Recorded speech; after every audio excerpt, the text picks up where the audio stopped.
नमस्कार दोस्तों, मैं दिलीप कुमार।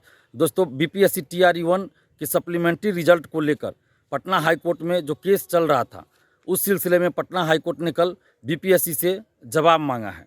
टीआरई-2 में सप्लीमेंट्री रिजल्ट को लेकर भी केस चल रहा है। यानी टीआरई-1 में जो सप्लीमेंट्री रिजल्ट कुछ दिया गया था, लेकिन सभी सीटों पे सप्लीमेंट्री रिजल्ट नहीं दिया गया था। जो खाली रह गई थी, जितने भी सीटें खाली थी, उन सभी पे सप्लीमेंट्री रिजल्ट आना था, लेकिन कुछ सीटों पे दे दिया गया और बाकी सीटें खाली रख दी गई टीआरई-1 में। टीआरई-2 में शिक्षा विभाग के तहत कोई भी सप्लीमेंट्री रिजल्ट नहीं दिया गया। यानी टीआरई-1 और टीआरई-2 में हजारों पद खाली हैं और सप्लीमेंट्री रिजल्ट की मांग अभ्यर्थी कर रहे हैं, टीआरई-1 में भी और टीआरई-2 में भी, और दोनों का केस चल रहा है। टीआरई-1 को लेकर कल पटना हाई कोर्ट में जो सुनवाई हुई, उसमें बीपीएससी से जवाब मांगा गया है। तो इस सिलसिले में हम आप लोग को ये बताना चाहते हैं कि कोई भी जब याचिका दायर होती है पटना हाई कोर्ट में या किसी भी हाई कोर्ट में, ऐसे मुद्दों पे केस होता है, तो जो संबंधित आयोग होता है, बोर्ड होता है या सरकार होती है, उससे पटना हाई कोर्ट हो या कोई भी राज्य का हाई कोर्ट हो या सुप्रीम कोर्ट हो, तो जवाब मांगती है। 2 सप्ताह में, 4 सप्ताह में, 6 सप्ताह में वो जवाब मांगा जाता है कि इस पे आप अपना जवाब प्रस्तुत कीजिए। अब बीपीएससी से टीआरई-1 के सप्लीमेंट्री रिजल्ट को लेकर पटना हाई कोर्ट ने जवाब मांगा है। अब बीपीएससी क्या जवाब देती है, तो उसको आप लोग को देखना होगा। जो भी इसमें पिटिशनर हैं, जो पिटिशनर के एडवोकेट हैं, तो जो पिटिशनर हैं आप लोग, उनको कम से कम इस चीज़ को ध्यान रखना होगा कि बीपीएससी क्या जवाब देती है। उसके एक एक वर्ड का आपको अध्ययन करना पड़ेगा और फिर उसका जवाब आपके एडवोकेट को पटना हाई कोर्ट में रखना पड़ेगा, तब जाकर आप केस जीतिएगा। तो ये जो पटना हाई कोर्ट ने कल जवाब मांगा, ये सामान्य प्रक्रिया है, ये हर केस में होता है कि कोई भी केस हुआ, याचिका दायर हुआ, तो उस पर संबंधित बोर्ड या आयोग से जवाब मांगा जाता है। तो इसलिए आप लोग को सतर्क रहने की ज़रूरत है। जो भी पिटिशनर हैं, टीआरई-1 के हों या टीआरई-2 के, आप लोगों को सतर्क रहना पड़ेगा कि बीपीएससी से जो जवाब पटना हाई कोर्ट मांगी है या टीआरई-2 में मांगा ही जाएगा। टीआरई-2 में भी जब केस चलेगा तो टीआरई-2 में भी यही होगा कि 4 सप्ताह या 3 सप्ताह या 6 सप्ताह के अंदर बीपीएससी को जवाब देना होगा।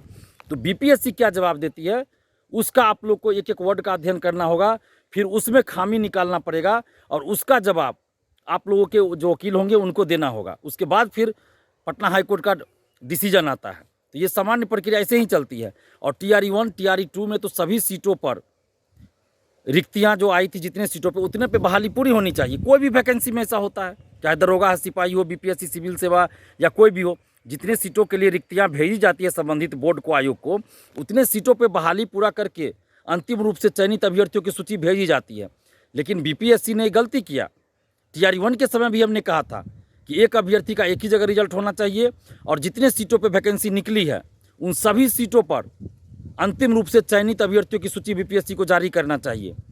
अगर अभ्यर्थियों के पास योग्यता है, विज्ञापन की शर्तों के अनुसार अगर अभ्यर्थी योग्यता रखते हैं, तो जितने सीटों पे वैकेंसी आई है, उन सभी सीटों पे रिजल्ट जारी होना चाहिए। लेकिन बीपीएससी ने क्या किया, काउंसलिंग के लिए सीट से कम लोगों को बुलाया और उसमें भी बहुत के पास डॉक्यूमेंट्स नहीं था, तो और सीटें खाली रह गई। तो प्रक्रिया ही गलत थी। ये जो सरकार ने हड़बड़ी दिखाई कि जल्दी जल्दी टीआरई-1 टीआरई-2 जल्दी जल्दी करना है, और बीपीएससी ने भी सरकार के कहने पे जो सरकार करती गई, तो उसका खामियाजा आज हजारों अभ्यर्थियों को भुगतना पड़ रहा है कि सब कुछ रहते हुए, योग्यता रहते हुए उनको नौकरी नहीं मिली। कट ऑफ के बराबर है, फिर भी नौकरी नहीं मिली। तो ये तो बहुत बड़ा अन्याय है। टीआरई-1 और टीआरई-2 में, दोनों में मैं कह रहा हूँ कि जितने पदों पे वैकेंसी निकली थी, उतने पदों पे बहाली पूरी होनी चाहिए अगर अभ्यर्थी योग्यता रखते हैं। तो अभी भी जितनी सीटें खाली हैं, उन सभी पे सप्लीमेंट्री रिजल्ट टीआरई-1 का भी और टीआरई-2 का भी सरकार को जारी करना चाहिए। अगर सरकार ऐसा नहीं करते, पटना हाई कोर्ट में केस चल रहा है, ये अलग बात है, लेकिन सरकार अगर सप्लीमेंट्री रिजल्ट जारी कर दे तो अभ्यर्थी को शौक नहीं होता है केस लड़ने का। ये तो मजबूरी में अभ्यर्थी कोर्ट गए हैं, अभ्यर्थियों का पैसा लग रहा है, समय लग रहा है। तो सरकार को चाहिए कि टीआरई-1 टीआरई-2 दोनों का जितना भी सीट पे अभी रिक्ति रह गया, खाली रह गया, उन पे सप्लीमेंट्री रिजल्ट जारी कर दे, ताकि अभ्यर्थियों को न्याय मिल जाए। और टीआरई-1 में, टीआरई-2 में जो भी गड़बड़ी हुई है, फर्जीवाड़ा हुआ है, उन सब की जाँच की जाए। अगर ऐसा नहीं किया जाता है तो आप तमाम अभ्यर्थियों से हम अपील करेंगे कि आप लोग इस चुनाव नोटा बटन दबाइए, किसी भी नेता को वोट मत दीजिए। क्यों वोट दीजिएगा? जब आपके लिए कोई लड़ ही नहीं रहा है तो आप किसी को वोट क्यों दीजिएगा? नोटा बटन दबाइए। और समस्तीपुर में अशोक चौधरी की बेटी को हराने के लिए, यानी कि हेलीकॉप्टर छाप को हराने के लिए, चिराग पासवान जी की पार्टी का वही चुनाव चिन्ह है, हेलीकॉप्टर ही। तो अशोक चौधरी की बेटी संभवी चौधरी को हराने के लिए आप जिसको वोट दे दीजिए, लेकिन संभवी चौधरी को वहाँ हराइए, क्योंकि अशोक चौधरी ने क्या कहा, TRE 3 का पेपर लीक नहीं हुआ, जबकि जांच एजेंसी ने, आर्थिक अपराध इकाई ने कह दिया था कि पेपर लीक हुआ है। उसके बाद अशोक चौधरी कैसे बोलते हैं, मंत्री हैं फिर भी बोल रहे हैं कि कोई पेपर लीक नहीं हुआ। तो यह लाखों अभ्यर्थियों के साथ अन्याय हुआ है।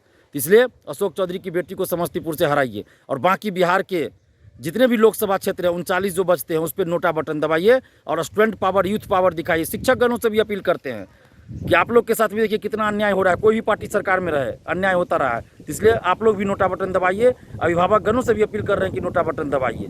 धन्यवाद, जय हिंद।